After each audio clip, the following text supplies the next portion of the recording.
Dá para desenvolver habilidades socioemocionais sem usar um programa de educação socioemocional, como dentro de uma aula de matemática, por exemplo? Hoje a gente vai conversar sobre uma estratégia real discutida na literatura da área que aborda como fazer isso. Vamos lá? E aí, pessoa? Que bom ver você por aqui em mais um vídeo do Emocionate. Se você ainda não me conhece, meu nome é Tayane, trabalho com educação socioemocional desde 2016. E se você trabalha produzindo conteúdo, formação, fazendo acompanhamento em escolas ou empresas, ou se você só tem curiosidade sobre um tema, fica por perto. Os conteúdos daqui são feitos pensando em você. E se esses temas te interessam, já segue aqui o canal, deixa o sininho ativado, porque isso ajuda muito o conteúdo a chegar a mais pessoas. E em você também. No vídeo de hoje, eu quero te apresentar uma forma diferente de desenvolver educação socioemocional na prática. Qual é o meu objetivo? Que até o final desse vídeo você se sinta inspirado a pensar em diferentes possibilidades de fazer a educação socioemocional acontecer lá no cotidiano de onde você está inserido. E por que eu decidi fazer isso? Porque programas, em geral, ainda são a forma estruturada mais predominante de implementar educação socioemocional na prática. Só que ela não é a única forma de fazer isso. A própria literatura da área já discute outras formas de promover esses aprendizados, como a integração curricular, que é o que a gente vai conversar hoje. Nesse sentido, a gente vai dialogar sobre a ideia e provavelmente vão surgir outros vídeos no futuro fazendo a mesma coisa com outras ideias de como desenvolver socioemocional na prática sem ser por meio de um programa, tá? Porque isso tem ganhado bastante espaço por aí. Quem acompanha o Emocionate aqui há mais tempo já deve estar cansado de ouvir falar o que é educação socioemocional. Mas eu vou retomar aqui brevemente o conceito, porque é importante a gente ter esse ponto de partida sempre que a gente vai falar sobre o tema, para pensar em possibilidades dentro da área. Então, se você é essa pessoa que não aguenta mais ouvir essa parte, vê aqui embaixo nos capítulos do vídeo qual é o minuto em que eu começo a falar da ideia em si. Combinado? Bom, falando de uma forma geral, educação socioemocional se refere a um processo intencionalmente desenhado para aprender e desenvolver um conjunto de habilidades socioemocionais de forma explícita e sistemática. Essas habilidades vão variar de acordo com a teoria que você está usando e podem incluir, além das habilidades emocionais e sociais que já estão ali inseridas no nome,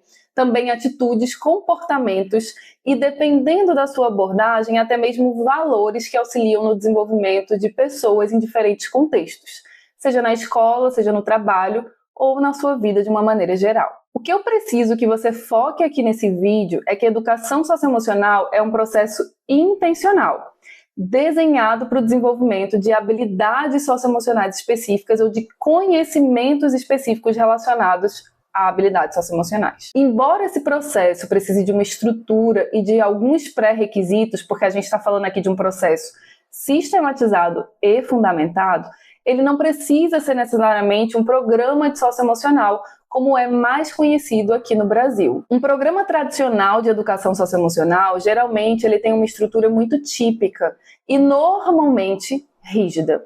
Existem vários componentes característicos de programas e normalmente os programas eles vêm apresentados num escopo sequencial que dialoga especificamente com uma intenção ali original. Então os programas normalmente eles chegam para a gente de uma forma sequenciada, estruturada, padronizada, ele já foi pensado para ser completo, para ser tudo o que você precisa para colocar em prática. E por isso, na maior parte das vezes, ele acaba tendo pouco espaço para ser flexível, tanto em relação ao conteúdo como em relação ao contexto. Aqui eu estou sendo bem genérica, tá? E falando de uma forma geral, porque eu sei que atualmente já existem programas que apresentam maior grau de flexibilidade, até por uma questão de continuar existindo, porque da forma rígida como existia, não está conseguindo muita aderência na prática. Mas eu não vou adentrar aqui nisso, é só de maneira geral para a gente compreender as características que sinalizam aí como pode ser apresentada a educação socioemocional na prática. Tem um vídeo aqui no canal que explora um pouco essa questão dos programas. Se você quiser dar uma passada por lá e ouvir mais a respeito, se chama O que é Educação Socioemocional? Alguns aspectos sobre programas e soluções inovadoras. Inclusive, nesse vídeo, eu falo de duas soluções inovadoras diferentes de programas para desenvolver educação socioemocional. Então, dá uma passadinha lá para conferir se esse tema te interessa. Nesse vídeo de hoje, eu não vou falar mal de programa, tá? Nem vou dizer que eles não prestam, que eles vão ser substituídos por outros formatos, a ideia não é essa. A questão é que o programa nem sempre é uma alternativa acessível para determinados contextos. E para outros contextos, além de não ser acessível, ele ainda acaba nem sendo apropriado, seja pela inflexibilidade que eu já mencionei anteriormente, seja pelo custo alto de tempo, de formação, de acompanhamento, de pessoas envolvidas e, obviamente, de dinheiro também. Então, nem sempre é viável a gente tornar essa realidade possível em qualquer lugar que a gente está falando de educação socioemocional. E muitas vezes eu encontro pessoas angustiadas porque elas acham que só dá para fazer socioemocional se a gente tiver um programa tradicional. E isso não é culpa delas, porque essa foi a via principal que popularizou a educação socioemocional aqui no Brasil. Dito isso, hoje a gente vai conhecer a ideia da integração curricular. Pessoalmente, eu acredito que essa ideia é meio que um sonho de consumo para muitas escolas aqui do Brasil, que é integrar habilidades socioemocionais diretamente no componente curricular, no currículo acadêmico.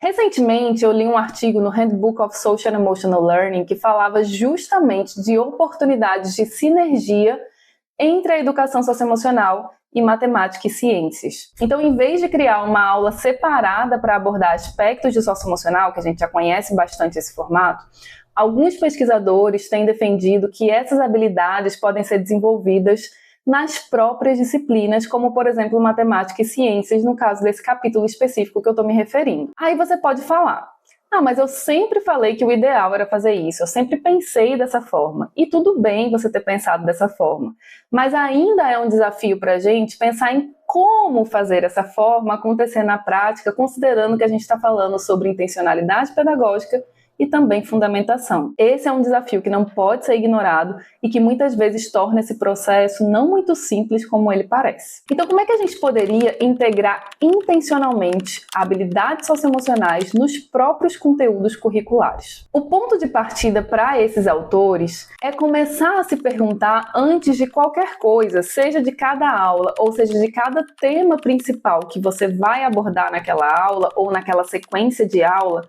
quais habilidades socioemocionais, quais conhecimentos ou quais atitudes os estudantes precisariam desenvolver ou precisariam entender, aprender, para que eles pudessem compreender de uma melhor forma aquele tema abordado. Se você é docente há muitos anos, provavelmente você já deve ter percebido vários padrões ou várias dificuldades a esse respeito repetidamente no cotidiano escolar, o que facilita muito a identificação dessas necessidades, do que os estudantes eles precisariam ali ter em relação à abertura e a outros componentes que não necessariamente só o conteúdo em si, para conseguir aprender aquela determinada disciplina. E aqui nesse caso da estratégia de integração ao currículo, você precisaria ter pelo menos duas ferramentas para te ajudar. Uma, você que é docente já tem, que é o seu currículo, né? O que é esperado que se aprenda, os conteúdos mesmo daquela disciplina.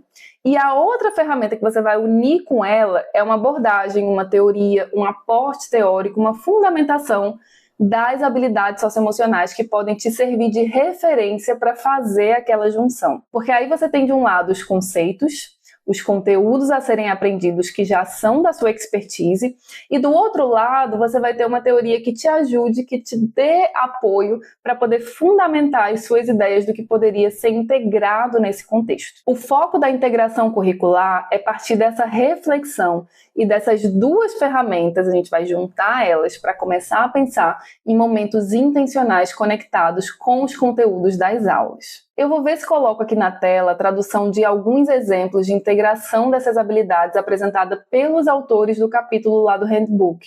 Aí você pausa aqui o vídeo um pouquinho e tira um print. Eu não vou traduzir tudo, mas eu acho bacana você ter uma ideia do que eles colocam ali. Além disso, quero pensar mais especificamente aqui com você que está me ouvindo em um exemplo para a gente poder enxergar isso de forma mais prática, porque às vezes a gente sente falta de pensar na prática como é que a gente pode fazer isso, né? Então, vamos lá. Em matemática, por exemplo, é muito comum a frustração quando a gente está aprendendo a resolver problemas específicos, principalmente quando esse problema ele vem com um grau maior de complexidade. E aqui a gente pode relacionar essa frustração com trabalhar habilidades de consciência emocional. Por exemplo, tá? Lembra sempre que eu estou aqui dando um exemplo, eu não estou fechando nada. Então eu identifiquei a frustração quando eu vou resolver alguns problemas de matemática e eu poderia pensar, trabalhar aqui consciência emocional poderia ser interessante, que é basicamente identificar quando é que eu me sinto frustrado, identificar como é que eu me sinto quando a aula começa, ou quando o professor ou a professora entra na sala de aula, ou quando eu tenho contato com o enunciado do exercício, onde eu sinto aquela frustração, em que momento específico eu começo a me frustrar, ou eu começo a me sentir desmotivada a fazer aquele exercício ou a participar daquela aula. Então, desenvolver e ampliar a percepção do momento em que os estudantes eles começam a se sentir de uma maneira diferente e ajudar ali naquele contexto a nomear e a expressar o que eles estão sentindo dentro do contexto de aprendizado. Pensar em como, por exemplo, esse estado emocional afeta a atenção que eu tenho no que a outra pessoa está falando, ou a atenção que eu tenho para resolver aquilo que está lá na minha frente.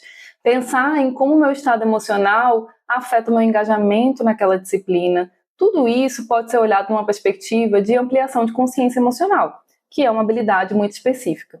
E aqui eu poderia inserir também regulação emocional, que é, a partir dessa percepção, o que eu poderia, em potencial, fazer com isso de acordo com os meus interesses e com os meus objetivos. Tá? Então essa é uma possibilidade da gente tentar já ali encontrar uma relação de disciplina específica com habilidades socioemocionais. Então, essa frustração no contexto da matemática que eu estou aqui falando, ela pode ter várias raízes, mas digamos que na minha turma, eu percebi que os estudantes, eles não gostam muito de falhar, eles têm medo de falhar. Então, na maioria das vezes que tem um problema que eles consideram difícil, eles preferem adotar essa postura, expressar a frustração por isso e desistir, ou preferem não fazer do que fazer errado, seja pelo medo de julgamento, pela incerteza de como é que o erro vai ser recebido pelo professor, como é que eles vão ser tratados pelos outros colegas. Percebe que aqui, tem muita coisa que pode ser considerada. Então, dentro desse contexto de frustração, eu posso intencionalmente pensar em momentos onde eles possam, sei lá, normalizar as falhas se eu percebo que o medo de falhar está muito forte ali. Ou se arriscar mais a falar coisas porque eles estão num ambiente seguro em que eles não vão ser julgados. Ou compartilhar dificuldades e perguntas de uma maneira mais aberta, até mesmo para identificar um momento em que eles estão frustrados e refletir sobre isso junto com eles. Então eu posso começar a ter ideias a partir da identificação do que tem no meu currículo e dessas necessidades. E aí, quando eu li esse exemplo lá no material sobre essa frustração comum que existe na matemática, eu me lembrei de um recurso chamado Chapéus do Pensamento. Ele foi um recurso proposto pelo Eduardo de Bono, um psicólogo. E normalmente ele é usado em contextos de tomada de decisão, então não é necessariamente no contexto de sala de aula. Então, nesse contexto de tomada de decisão, cada chapéu ele representa uma postura que o grupo inteiro precisa adotar diante de uma questão ou diante de um problema. Então, por exemplo, tem lá o chapéu branco, que são os fatos e dados objetivos. Então, quando a gente está usando o chapéu branco, todo mundo do grupo só pode identificar fatos e dados objetivos. Quando a gente coloca o chapéuzinho vermelho, todo mundo do grupo só pode identificar como é que cada pessoa se sente em relação a esse problema ou a essa questão apresentada. Aí tem lá o chapéu preto, que são os riscos envolvidos nessa decisão, o que poderia dar errado e etc. Então, o grupo inteiro é meio que obrigado a adotar, dentro dessa estratégia, a postura do chapéu escolhido. Esse recurso é para tomada de decisão, mas quando ele é adaptado para outros contextos, como esse que a gente está conversando, da frustração da matemática e do medo de errar, do medo de falhar, do medo de como pode ser visto, a gente poderia, de maneira adaptada, fazer isso funcionar na nossa sala de aula, né? Então, pensar em problemas matemáticos, em como os alunos se sentem e em como é que esses chapéus poderiam favorecer eles se expressarem com mais segurança, eles conseguirem se arriscar mais, eles conseguirem falhar com menos medo, porque dependendo dos significados que você coloca lá no chapéu, você poderia deixar a turma mais à vontade para participar desse momento. Então poderia ter, por exemplo, o chapéu em que todo mundo fala o que precisa para resolver aquele problema matemático, mas com um combinado.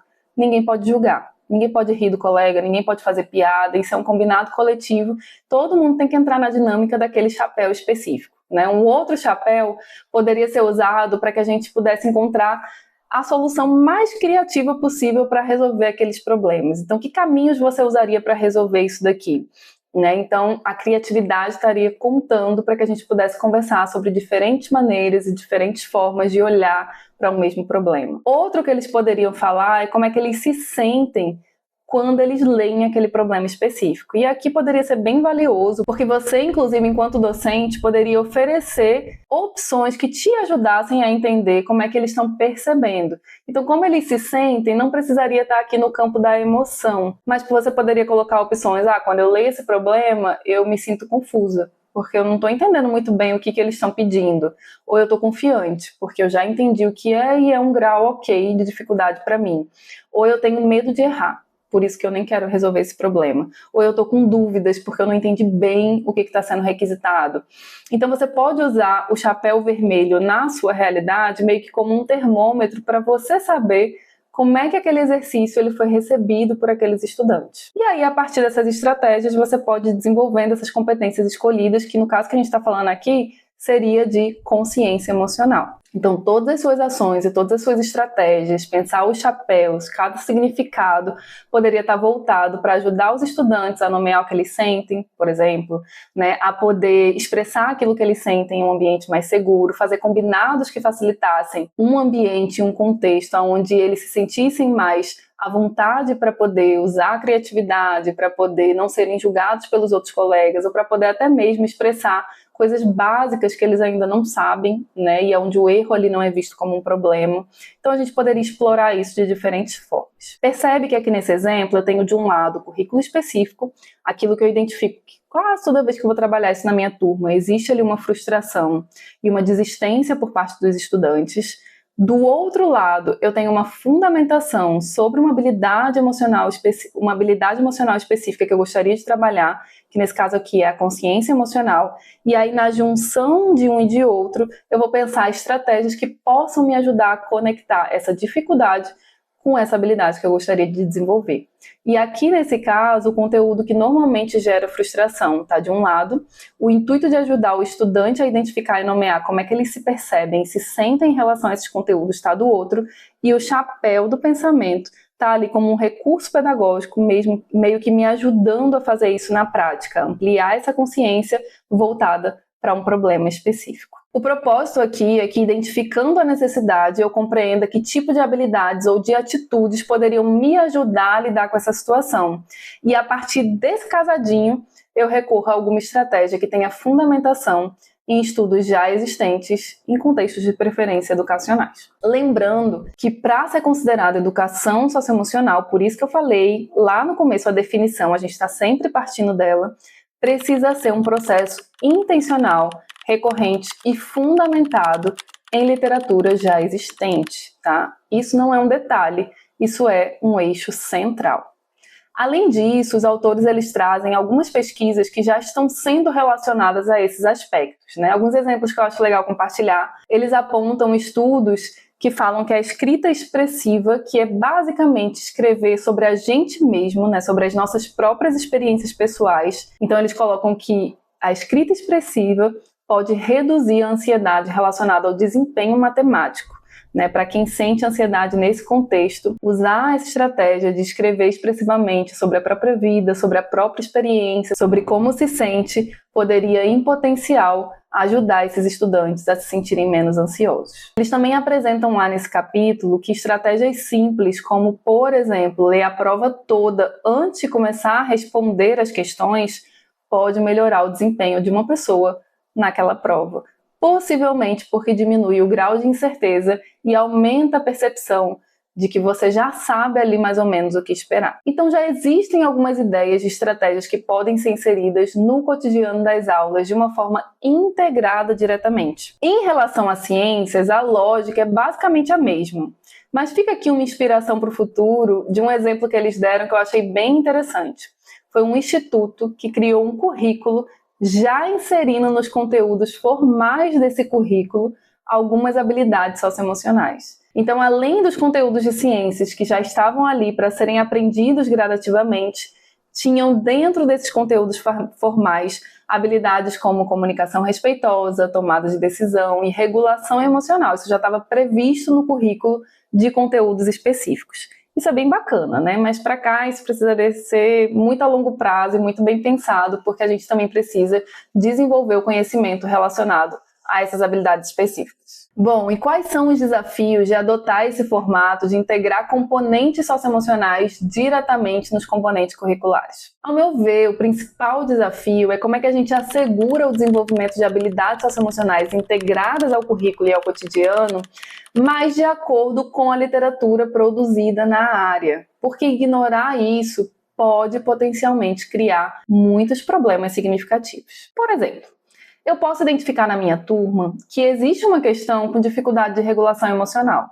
Eles não conseguem regular a frustração, eles não conseguem tolerar a frustração usando de estratégias saudáveis. Eu consigo até olhar e perceber isso, mas eu não tenho conhecimento suficiente para conseguir proporcionar um ambiente que consiga favorecer a regulação. Muitas vezes eu não tenho nem conhecimento suficiente para entender o que é necessariamente a regulação, porque muitas vezes no senso comum a gente acha que é só deixar para lá, que é só ignorar o que a gente está sentindo, que é só ter força de vontade, quando na verdade a regulação emocional é muito mais complexa que isso. E quando eu tento olhar para a realidade, eu identifico que existe uma necessidade, mas eu não sei o que fazer, ou eu uso a bagagem que eu tenho para achar que eu sei o que fazer, isso não é um sinal de que eu sou incompetente, nem de que eu não tenho interesse, nem de que eu tenho má vontade.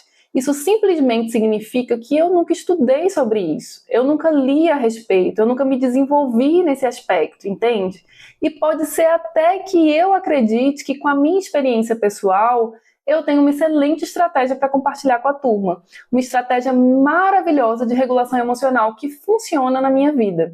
E talvez tudo que eu vou conseguir fazer com o conhecimento e a bagagem que eu tenho até hoje é passar para a turma a minha experiência, que muitas vezes vai ser rica, mas provavelmente aquela estratégia não vai fazer sentido para todos os estudantes. Por quê? Regulação emocional é plural, é diversa e varia muito de pessoa para pessoa, de acordo com a literatura na área. Tá conseguindo chegar onde eu quero chegar? E aqui eu nem vou entrar na seara de que muitos profissionais que estão sendo convidados a trabalhar com educação socioemocional nunca tiveram contato com o próprio desenvolvimento socioemocional.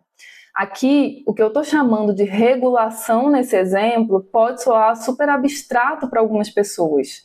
Então, a ideia é muito bacana e tem muito potencial de integrar o socioemocional diretamente ao currículo, mas no mundo ideal, pensar nesse intercâmbio exigiria, num primeiro momento, pelo menos que docentes que provavelmente não viram nada sobre isso na graduação tenham um espaço de diálogo com profissionais que estudam sobre isso de forma séria, porque em muitos momentos a vontade de fazer algo existe, é genuína, mas o repertório, a bagagem que eu preciso para fazer isso acontecer na prática, eu ainda não tenho. E tá tudo bem não ter.